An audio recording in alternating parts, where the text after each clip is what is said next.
Bonjour à tous, comme promis, je vous fais cette petite longue vidéo pour aller un petit peu plus loin que les vidéos précédentes. Ces vidéos sont faites pour plus de clarté, de simplicité, de confort pour vous. Mon objectif, mieux vous préparer pour notre prochaine rencontre. J'avais 2 ou 3 petites choses à vous dire ici. Allez, c'est parti, on y va. Je voulais vous dire que quel que soit le rôle que vous allez occuper lors de notre prochaine constellation familiale, que ce soit constellé représentant, vous allez découvrir et accueillir une part d'inconscient familial. Et on peut aussi parler d'égrégore familial. Ok, je vois déjà un petit peu les questions d'ici. C'est quoi ce truc? Qu'est-ce qu'on en fait? Qu'est-ce que ça veut dire? À votre avis, pouvez-vous mettre la vidéo sur pause, après que je vous ai expliqué, pour mieux réfléchir et revenir ensuite? Euh, et comment l'inconscient ou la part d'inconscient va se manifester, va se mettre à s'exprimer, dialoguer. Allez, je vous laisse imaginer aussi, ressentir, pressentir ce qui se passera spontanément lorsque nous serons en session. Il est difficile de mettre des mots là-dessus. Comment commence une constellation familiale? Comment faire pour que chaque session soit une vraie réussite? Que cherche-t-on? Une constellation familiale consiste en un premier temps à se connecter à nos parts d'inconscient familial.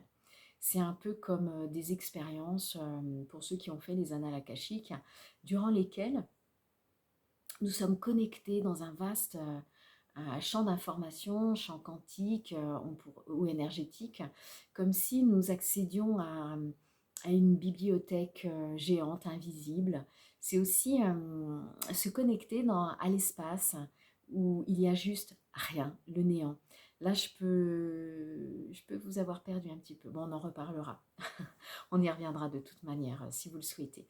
Donc, quels que soient nos rôles, nous serons tous connectés à cet inconscient familial ou à cet égrégore. En soi, c'est déjà une superbe expérience. Chacun pourra avoir accès à différents types d'informations et tout l'intérêt, c'est pour cette raison que tous les rôles sont essentiels. Euh, la loi de l'interdépendance oblige cela. Je serai là pour vous aider à vous connecter le plus simplement possible et que ce soit des étapes, quelles que soient les étapes du processus. Comment nous connecter le plus simplement possible? Eh bien, cette session s'articulera étape par étape autour de rituels très simples, anciens, que j'ai mis en place pour faciliter le dialogue avec ces inconscients. Si je voulais mettre des mots, moi, c'est un peu comme si j'étais à un état de conscience modifié, sur une autre vibration, une autre fréquence. Il est intéressant de savoir passer d'un état de conscience à un autre. C'est un processus très naturel. On pourrait dire que c'est un état d'hypnose. C'est pour cette raison que nous pratiquerons des petits exercices ensemble, comme des respirations, méditations, des mises en mouvement avant de plonger dans ce voyage. Je sais que certaines personnes ont plus l'habitude que d'autres. J'en tiens compte et je ferai de sorte que tout le monde se situe au même niveau. Une constellation familiale, c'est aussi un exercice très intuitif.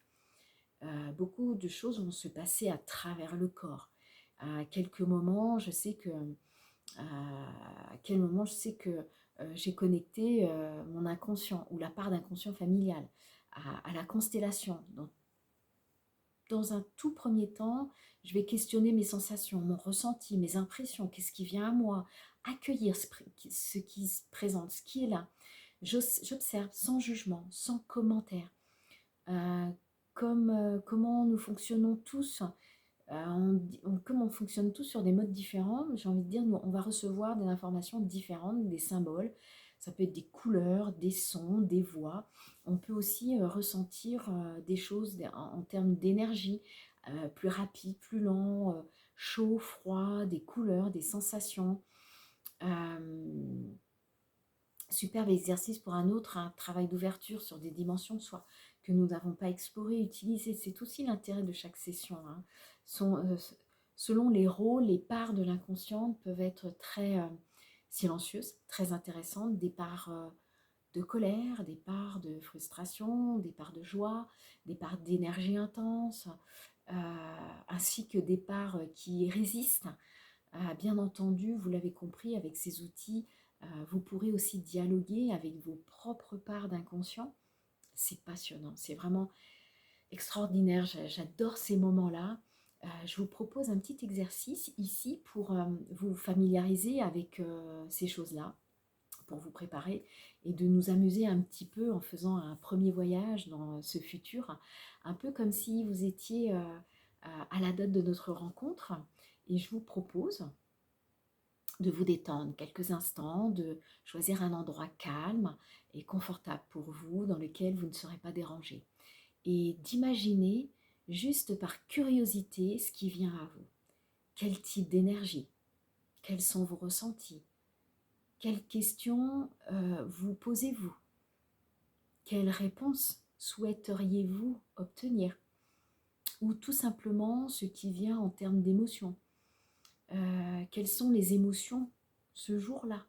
C'est comment? Il y aurait peut-être déjà des informations sur ce que nous allons vivre, sur une constellation familiale en particulier. Bien entendu, ce petit exercice reste libre.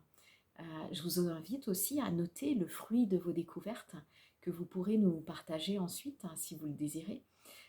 Certaines informations vont pouvoir s'avérer très pertinentes, très utiles et d'une grande justesse. Laissons-nous nous surprendre, vraiment, c'est plein de surprises. Hein.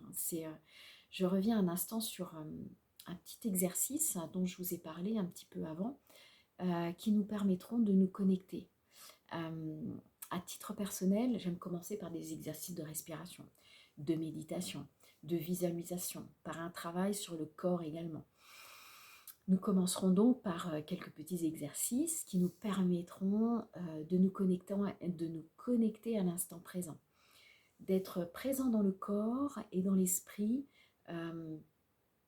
Donc cela commencera par des exercices, hein, comme je vous l'ai dit, de respiration, de méditation, de visualisation, auxquels nous ajouterons un travail sur l'espace-temps. Nous ferons l'expérience du passé, du présent, du futur. Comme nous avons chacun notre propre représentation spatio-temporelle qui nous est propre, avec tous ces ingrédients, vous serez tous prêts à commencer à accueillir la part d'inconscient familial, quel que soit l'endroit où elle se trouve, dans l'espace-temps où elle se trouve. Certains rôles étant plus intenses que d'autres, il est important de bien s'y préparer sur les plans émotionnels. L'idée est de mettre les choses à leur place pour vivre tout cela en pleine conscience, puis de s'en séparer définitivement à la fin de la constellation familiale, car il y a des choses qui ne nous appartiennent pas et c'est important de les laisser là où elles doivent être. Participer à une constellation, c'est aussi visiter des états émotionnels très variés et variables. Il y a plusieurs types d'émotions. Les plus basiques, la joie, l'amour, la peur, la colère, la tristesse, la surprise, le dégoût. Ces états émotionnels, nous allons devoir les traverser. Je vous en parle ici afin de ne pas les subir, c'est important. Nous pourrons les vivre, mais surtout pas les subir. Ce sera beaucoup plus confortable et c'est un exercice pour lâcher. C'est d'autant plus important que lorsqu'on accueille une part d'inconscient et que celle-ci va pouvoir se manifester à travers nous, ces émotions-là ne nous appartiennent pas et peuvent même nous paraître très étrangères. Il est donc important de bien conscientiser cela et vous me direz comment fait-on pour ne pas les subir. Eh bien, il faut d'abord commencer par les identifier, les accueillir. Et pour les identifier, nous pouvons les nommer, les qualifier, essayer de sentir comment elles s'expriment.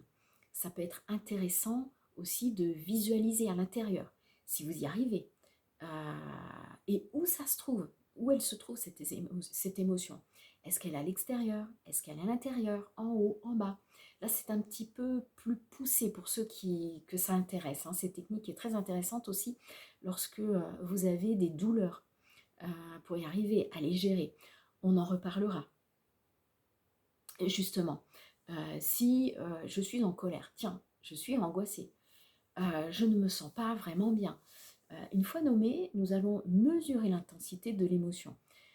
Par convention, je vous proposerai de les mesurer sur une échelle de 0 à 10. 10 étant l'intensité émotionnelle la plus élevée. Une émotion est un mécanisme d'adaptation à une situation donnée. Elle est ni positive ni négative, elle est là.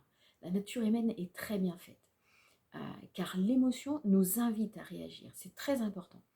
Par exemple, je suis au bord d'un précipice, j'ai tout de suite une sensation de vertige, de peur. Résultat, je m'éloigne. L'intensité émotionnelle est un indicateur très utile. Et on va en profiter. Une émotion peut aussi se manifester au travers de postures physiques, de non-verbal. Lorsqu'une émotion est trop puissante, c'est-à-dire sur une intensité qui flirte avec un 8, un 9, un 10 de manière inappropriée, nous ferons des petits exercices pour ramener cette intensité à un niveau plus confortable. Je vous en parlerai alors à ce moment-là de la respiration, du travail sur la respiration. Au-delà de cette vidéo, ces outils, vous pourrez les utiliser dans d'autres contextes, les transmettre à vos enfants, vos amis. Moi, je les utilise tous les jours en patientèle. Pour en venir à la constellation familiale, on va vous confier le rôle à jouer par une part d'inconscient, de subconscient. Cette chose mystérieuse, très étrangère à vous, ça va se mettre à résonner, donc faire varier votre état émotionnel. On ne sait jamais sur quoi on va tomber. Une partie de mon travail consiste à sécuriser cet espace-temps, cet espace de choses. Sécurité et confort avant tout. Une fois la constellation familiale terminée, tout sera remis à sa place. Il ne s'agit pas d'emmener avec soi des choses qui ne nous appartiennent pas. D'où l'importance de savoir mettre les choses à distance de soi, pour ne pas être amené à les subir dans notre futur. De ne surtout pas, j'ai envie de dire, de les ancrer en soi. Ça peut être des choses, ça peut être des réalités, ça peut être des croyances qui n'ont rien à faire dans nos vies. Vous voyez, une constellation familiale passe par tous ces éléments de connexion, de dialogue, de négociation avec les parts d'inconscient familial, des gestions, de compréhension des émotions, mise à distance et beaucoup d'autres choses que je vous reparlerai par la suite. J'espère que cette vidéo vous aura été très utile. Et bien sûr, si vous voulez partager avec moi, c'est avec plaisir. Nous restons en contact avec beaucoup de plaisir. Je me réjouis. À très vite.